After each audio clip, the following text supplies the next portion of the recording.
Oh, that's right. We are right here at Sharp Facets Gallery. It is the day before Turkey Day, and we have Senator Floyd Nicholson with us here today, home being able to get ready for Turkey Day. And I bet, Floyd, you're going to be looking forward to Turkey Day.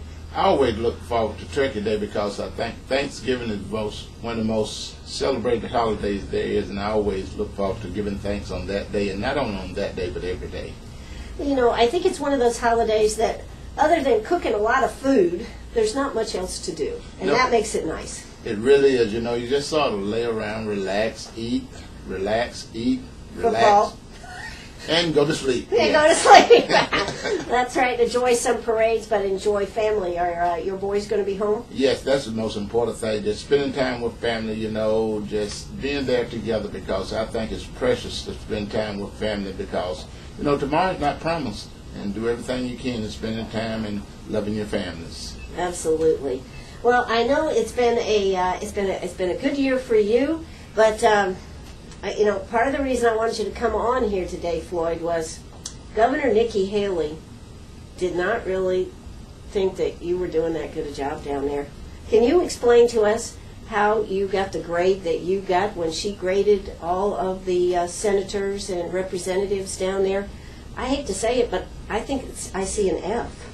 Well, you know, Floyd begins with an F, and I think she was just going to spell my name, and she left the rest of the letters out and just put F down for Floyd. Or maybe she meant favorite. That's exactly right. But what did you tell us about this now, Floyd? And I think everybody's entitled to their opinion, and I think when you think about certain issues that you want to have passed, you know, by the legislature and everything, and you go out and you grade people whether they support you on these issues and everything, I don't think that's a fair way to do things, you know. I think the grade comes from the people that you serve, your constituents, what they think about what you're doing and everything. And what I think about, I don't care what the issue is, I think how it's going to affect the people in my district, and not only people in my district, but the state. Is it something good for the state? So I try to base my decisions on what's best for the people, whether it's for what a person wants or not. I think of what's best for the people, and, you know, if it's not in agreement with her beliefs and everything, that's fine, because everyone is entitled to their beliefs or the way they think things should be. Absolutely. I mean, you know, and after all, you have to vote your conscience. Exactly, because I have to live with myself. You know, each night I have to lay down and think, you know, have I done what I consider right and what I consider morally right for the people, and that's what I base my decisions upon. Now, one of the things, I mean, you know, you had one of two. God, Floyd, you only agreed with her on two things. On the Medicaid flexibility proviso, you voted, I guess, against that one. You opposed it, right? Mm-hmm, mm-hmm. And why did you oppose that? You know, Medicaid is something that's very important, you know, and a lot of time, especially for the poor people. And one thing I think about is health care is very important to everybody. You know, the wealthy, they don't worry because they have insurance and they can get the best possible health care possible. But what about the poor people who don't have it? And they need health care also, and we need to make sure that we provide funds to the people that cannot afford health care, because it's one of the most important things there is, because growing up without health care, I know what it's like, you know. When you have a condition, you can't go to the doctor, you know, because you don't have the insurance proper coverage. So I was just opposed to that. And that had to do with, what did it actually, with the funding for the Medicaid, right? Yes, funding for the Medicaid, you know, cuts in that, you know, and everything. And, you know, we live in a rural area of Polk County, and we have a lot of people that don't have health care, you know. And it's not just people not working, there are a lot of working people that don't have health care. And we need to make sure that we can provide health care for all individuals. Well, speaking of health care, what do you think about where we're at with the national health care bill that now is going to be up in front of the Supreme Court? Kind of unusual. A lot of people have said the fact that they're actually going to spend 5 hours debating this. What do you think about this, Floyd? You know, it's hard to say because it's a very complicated bill. You know, I have not had a chance to study it. I don't know many people that really had a chance. Well, isn't that one of the problems? They passed this bill and nobody read it? Wasn't that what the joke was? Exactly, because they said it was about 1 million pages and everything, you know, and I think it had some good points in there because you know, I think about, like I said, health care for everyone, you know, but I think you really can't force people into a situation and everything, but we make sure that they have access to it if they need it, you know. So it's going to be very interesting. It is going to be interesting, and one of the things I actually had Congressman Trey Gowdy on.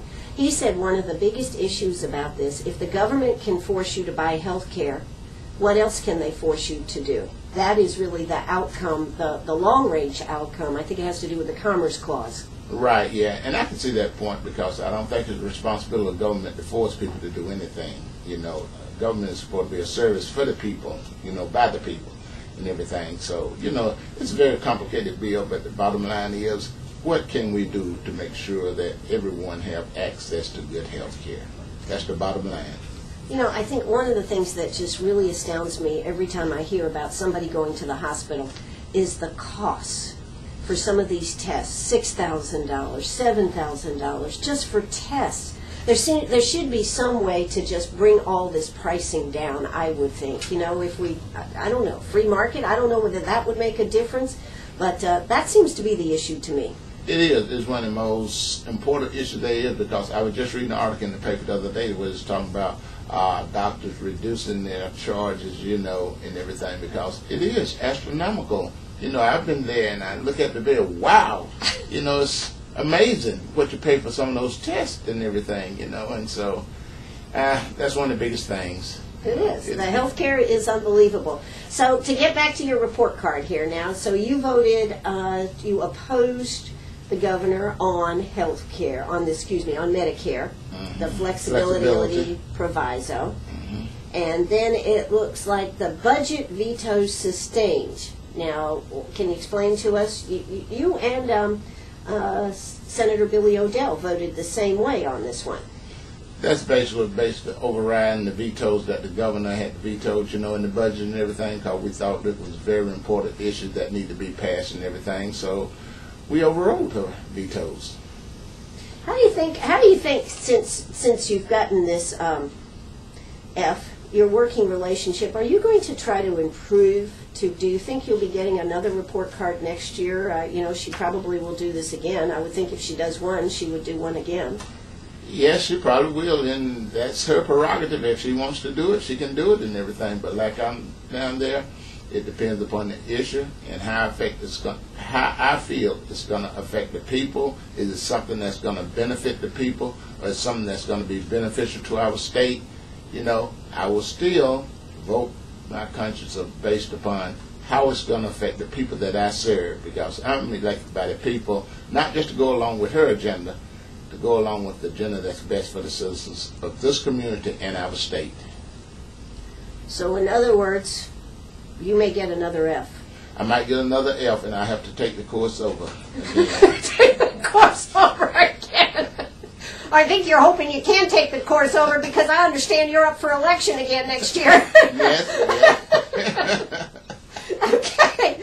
Well, you know, the thing that impressed me about this list is this looks like, maybe it didn't, but it looks like this took quite a bit to put this together, because every senator, every House of Representatives person that is in the state had to was graded. Right, exactly. And I would think that's a tremendous amount of time, unless there's a quick program you can just pop this into.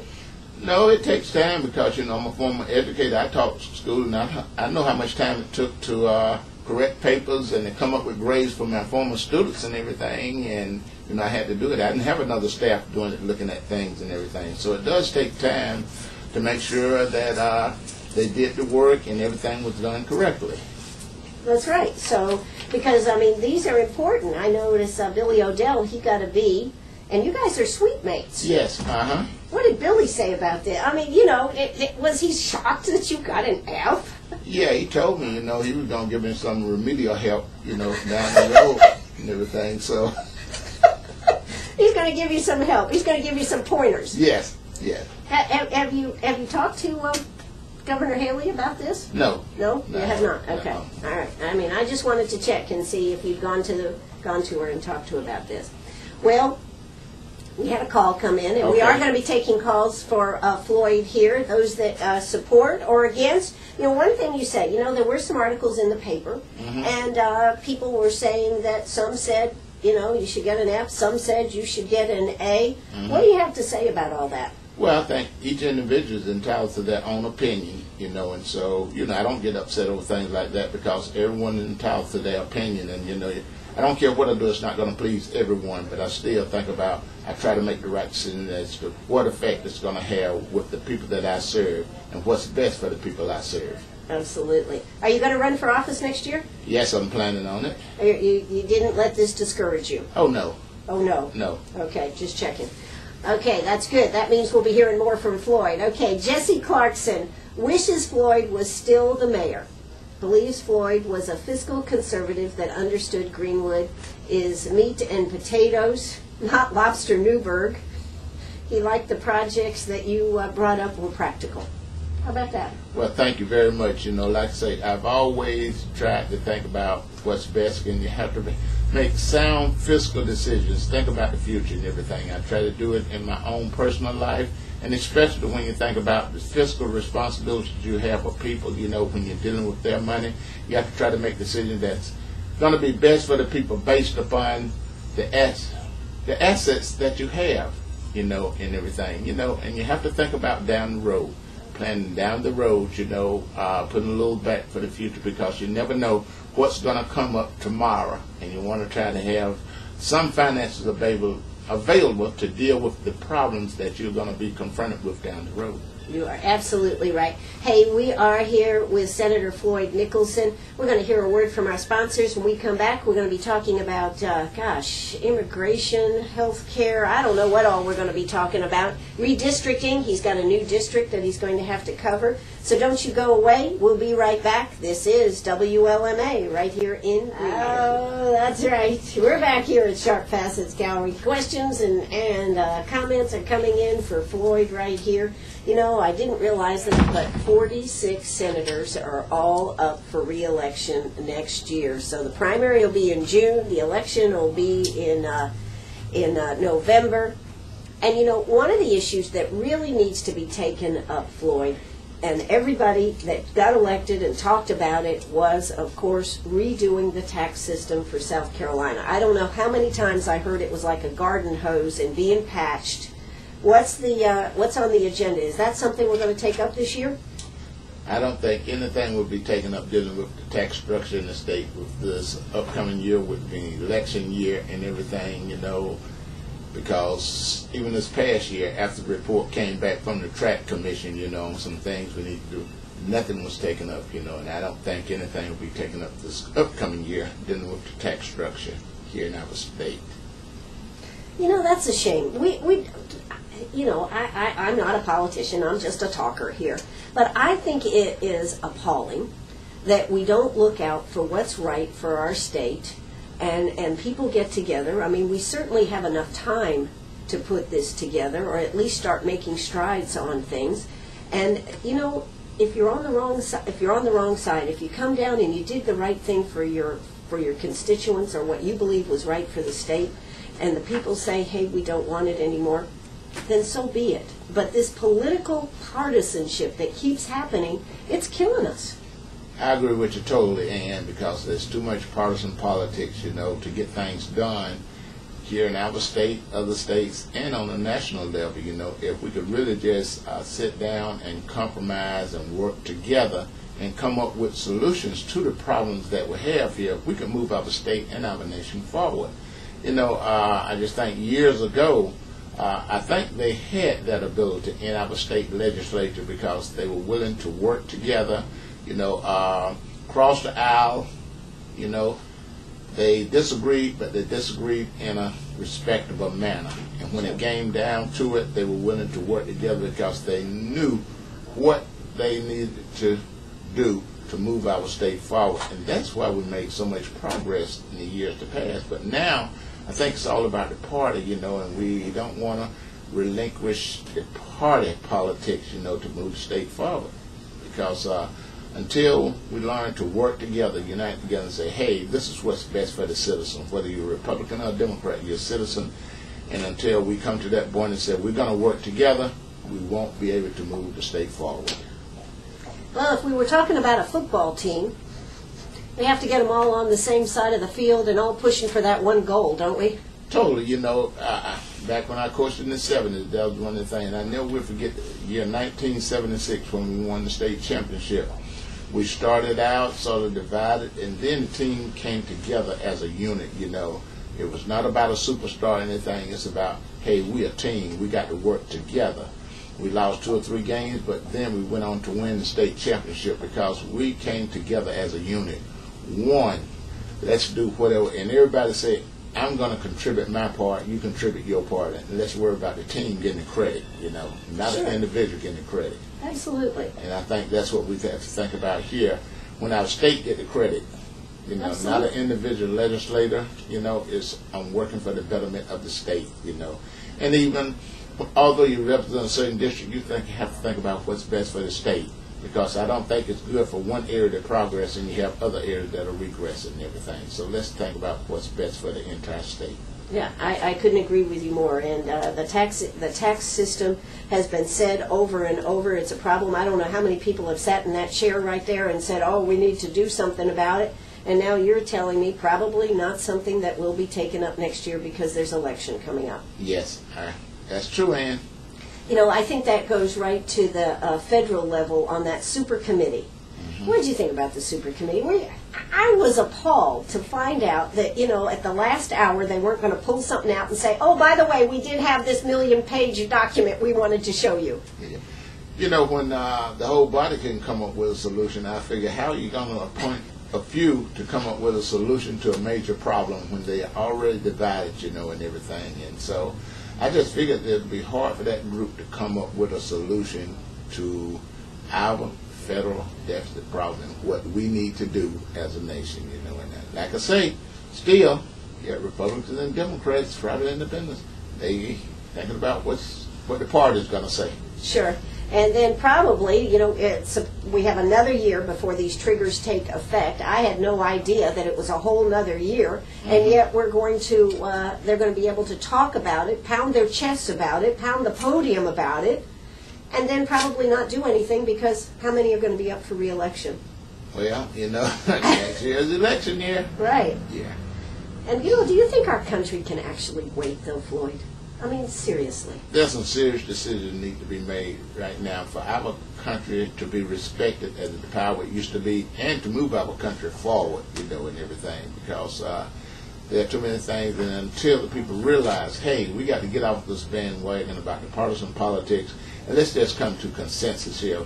We know what's best for the people, but we don't want to give in to the parties, And until they can sit down and say, hey, this is what we need to do if we want our country to go forward.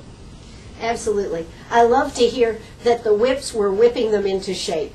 Yeah. Yeah, God, doesn't that just drive you nuts to hear that? Yes, we're going to get you to vote our way. Yeah. Mm-hmm. Well, this is a case of unbelievableness. We are here talking with Floyd Nicholson. He is our senator from this area. He has added a bigger area that he's going to have to go out and start working with, and of course.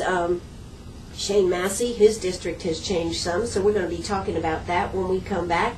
We also want to talk about some of the good things. You just got an award here, and you've been giving out a lot of nice things here in the last few months, bringing money into this area and giving out some nice awards. It's good to see, Floyd, that you're always looking out for this Greenwood area. This is an area I've lived in all of my life and everything. I love the area, and I just thought, you never know. So I just went down and asked for some funds, from PRT, and they said, okay. And I say, there were several projects I knew in our area that really needed some additional funds, and I said, hey. And I was just fortunate enough to get the funds and everything. You never know until you ask. Absolutely. You are exactly right. Well, we are going to hear a word from South Carolina News. When we come back, we're going to be talking about immigration, gosh, we need to talk about also United Way. You're the head of that, co-chairman on that. So when we come back, we'll be talking about these issues. Give us a call if you've got a question, 229-7984. That's 229-7984. That's right. We're back here at Sharp Facets Gallery on the 72 bypass. Yes, I'm Ann Eller. Yes, it is a beautiful day out there. Price of gold, folks. Price of gold had come down a little bit this morning. We're going to just double check that real quick and give you an update on the price of gold. So many people are looking for some money to be able to spend, not only for Thanksgiving, but also coming up for the holidays. So if you would like to get the most for your money, for your gold, come see us at Sharp Facets Gallery on the 72 bypass. We are going to pay you the most. That is the big thing about it. We're going to pay you the most. So you got to come see us right here at Sharp Facets Gallery on the 72 bypass. It looks like right now I'm not going to be able to give it to you, but before we go, I will give you that price. But do come see us. Gold is still so much higher than it was even 6 months ago. So come see us today at Sharp Facets Gallery on the 72 bypass. We're going to buy the jewelry as jewelry. We're going to buy the gold at the highest prices. We're going to pay you for the diamonds. Whether it's gold or silver, you can get it right here at Sharp Facets Gallery. And of course, we sell at the lowest prices. Floyd, I need to ask you a question. Does this make sense? I pay the most and I sell for the least. What's the deal here? Am I in trouble? No, and that's just your kind, giving heart that you have, and that's why you do such excellent business here at Sharp Facets, because you are so committed to giving back to the community. I tried to, Floyd. I hope I'm going to be here. But anyways, come see us. If you've got a question about gold or whatnot for Sharp Facets, that's 229-6613. That's 229-6613 right here at Sharp Facets Gallery. All right. Well, Floyd, one of the things that is out there is that immigration law that was passed. Now, where were you on the immigration law? Did you vote for or against it?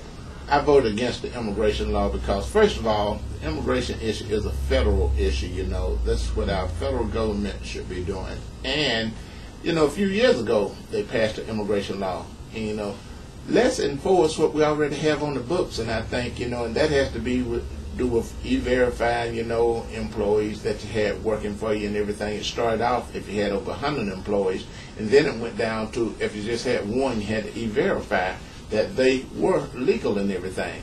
And I think if you would have stayed in the guidelines there and followed that, I think that was enough going with the federal regulations, because really, I don't believe in just passing a law to have something on the book, and I think this is what happened with this immigration law here, because we're talking about, you know, if you stop someone, say a Hispanic or some other nationality, for some other offense, a traffic violation, then you can check to see if they are legal or not. You cannot just stop, you know, you see somebody and you think, oh, I don't think they are legal, and just stop them, you know, racial profiling and everything.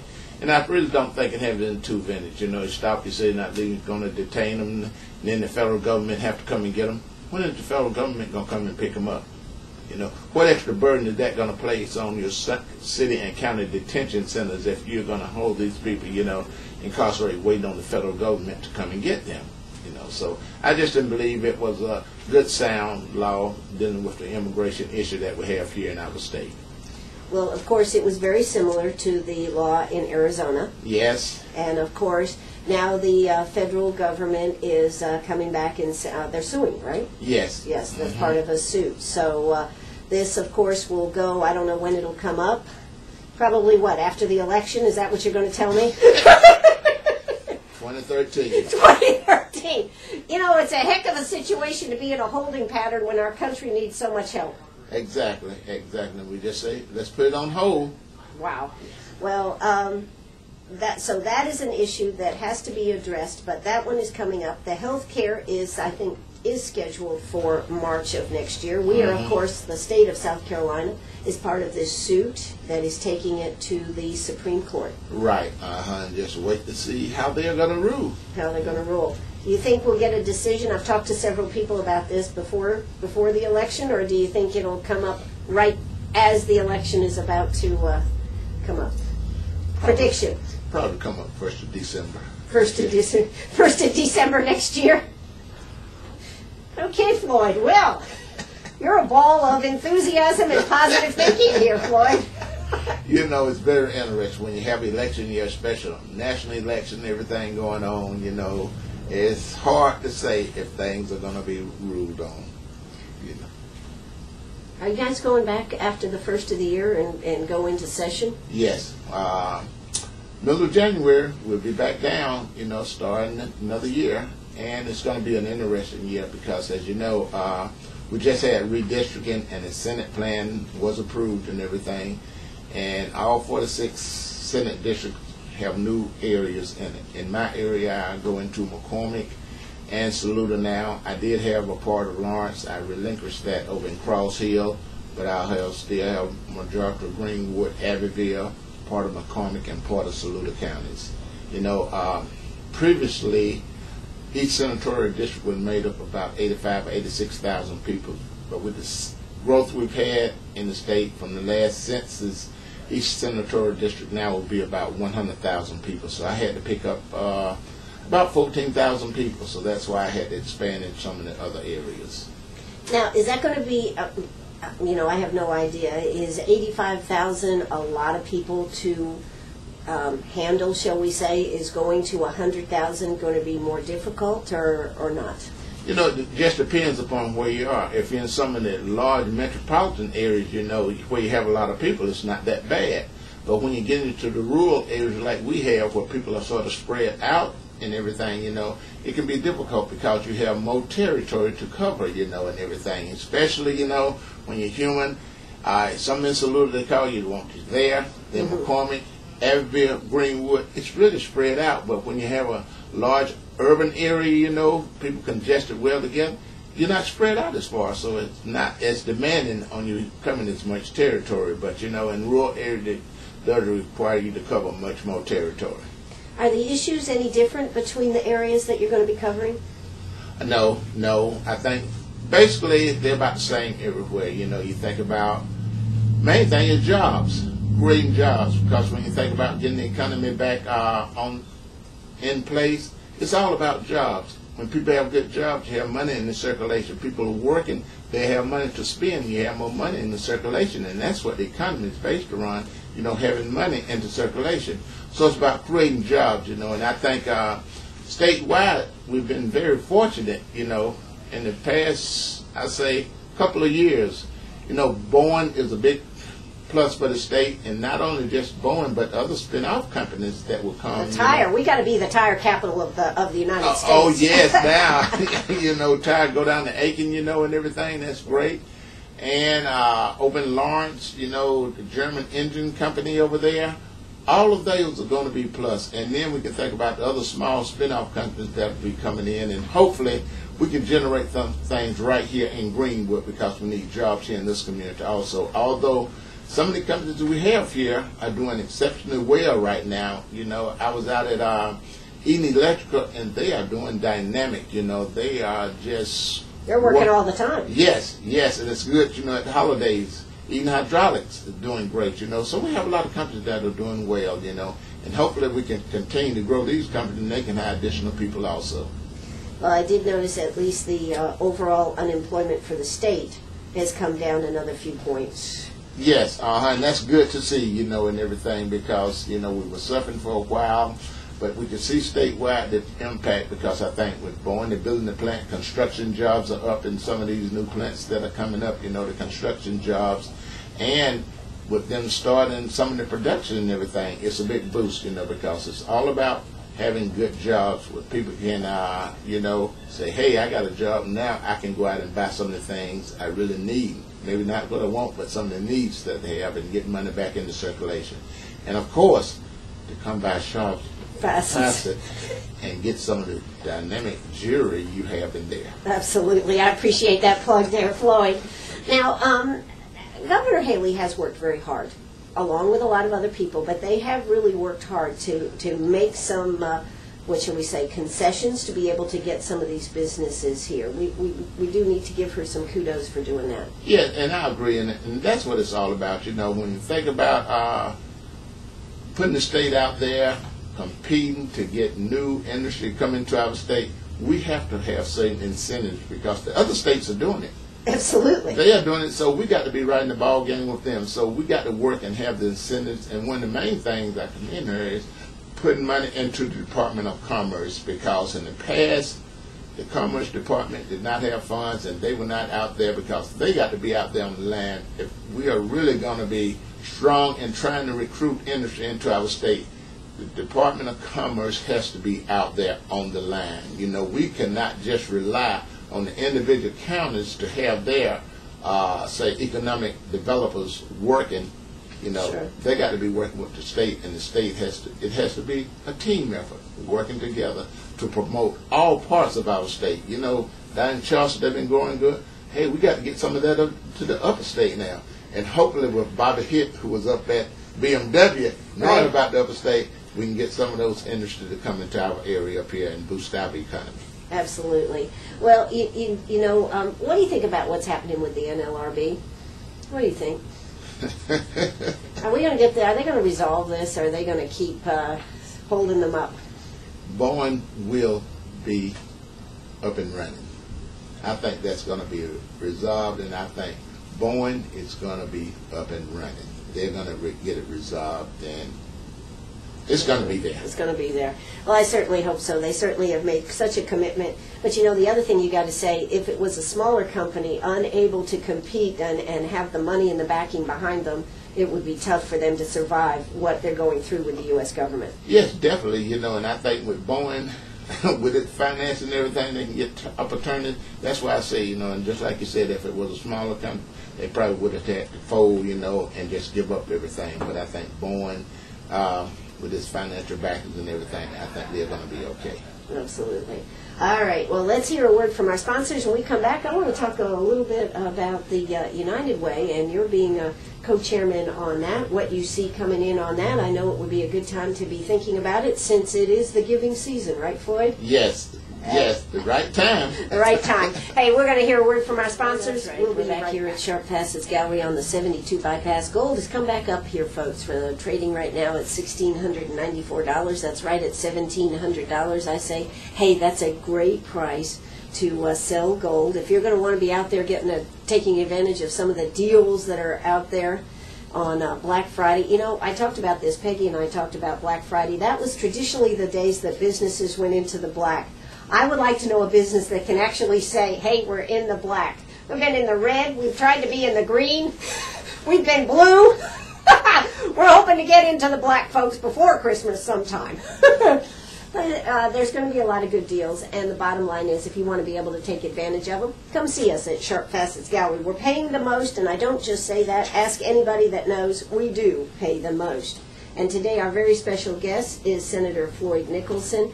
He's getting ready for Thanksgiving, going to have family there. And you also have taken on being co-chairman of the United Way. Yes, and the reason why I accepted that, because the United Way is an agency I truly believe in. You know, Mamie and myself, when we first got married, we said we're going to get involved in the community. We're going to be doing things in the community to give back to the community. Regardless of what we have, there's something we can give back to help the community, because I think it's very important if you live in a community, do something to give back to the community, to help those that are in need. And that's what the United Way is about, helping those people that are in need. You know, myself and Ron Melinda, who was the general manager out at Capsule Jail for a long time, retired. We took on the task and we came because Ron also believes in the United Way. And we say, hey, Ringwood is a giving community. We want to do everything we can to tell people about United Way, the services provided by United Way, and why it's important to give to the United Way. You know, we set a goal of $1.25 million, and you say, wow, that's tough in these tough economic times. Sure. But if you go and explain people and tell what the money is being used for, people will give. And this has been real successful so far. You know, at the beginning of the drive, we always have what we call the pay setter drive, where you have certain companies or businesses say they are going to do their campaign early, you know, and try to get a feel of how the overall campaign is going to be. So far, the pay setters have raised over $500,000 of that $1.25 million. And I just That think is awesome. in these tough times, you know, we're going around to industries.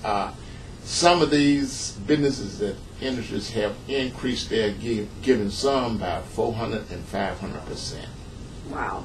And that just tells you, though, when people know that they are supporting an agency that's helping other people, they'll give. You know, and that's what the United Way is about, because all of the funds, about 98% of the funds, go directly to the agencies right here in Greenwood and Abbeville, because United Way support those two counties. It's not like a lot of it going for administrative costs. They go directly to the agencies that they serve. You know, they have 24 partner agencies, and they provide very valuable services here in our community. Well, one of the things I like about what they do is every year an agency has to vet it. Yes, yes. And I think that makes a big difference. It's not just you got it one year, okay, we'll write the check the next year. No, they have to be vetted. They have to prove that they are doing what they say They're doing. that's right, you Yeah. know, and that's so important, because you just write a check and say, oh, it don't check up. But they are being vetted every year to make sure that they are doing what they say they're doing. And that's so important, you know. Sure, and they actually have a group that goes out and checks and talks to the people and the whole 9 yards. Yeah, and that's what we need to do in government, start checking, make sure that... Wouldn't that be a unique concept?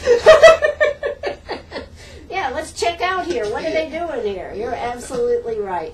Well, so a lot of people are getting involved in this. You've already raised over $500,000. Mm-hmm. The next push, what do you see, Floyd? I see it being very productive, because we still have a lot of agents doing a lot of things, like the schools really get involved. You know, they have competition and everything. And some of the industries still have not reported yet. They have different things they be doing, raffles and everything. And I just think, you know, it's a great agency, because I think one of our biggest responsibilities is helping each other. You know, we talked about working together, so we got to unite together to help those people that are in our community that are less fortunate, that are going through tough times. And I know, talking to the people like over at the food bank, you know, they are saying people are coming in now that have never had to go there. Absolutely. You know, and a lot of people that are working have to go there, because they have to choose between whether I get my medication now or whether I buy food, you know, to put on the table. And it's good that we have agencies that are out there that can help people in the tough times and everything. And that's what it's all about, reaching out that helping hand to help those people that are less fortunate in our community. And that's what the United Way is about. You know, you couldn't be more right about it. And I know so many people are trying to help people on their street or in their church, or, you know, and I think it's important that we do a hand up. Yes. It Yes. shouldn't be a steady support. It should be a handout to help people get back on their feet. Exactly, and that's what we need. And Greenwood is known to be a caring community, you know, to reach out to those individuals, because there's something that each one of us can do.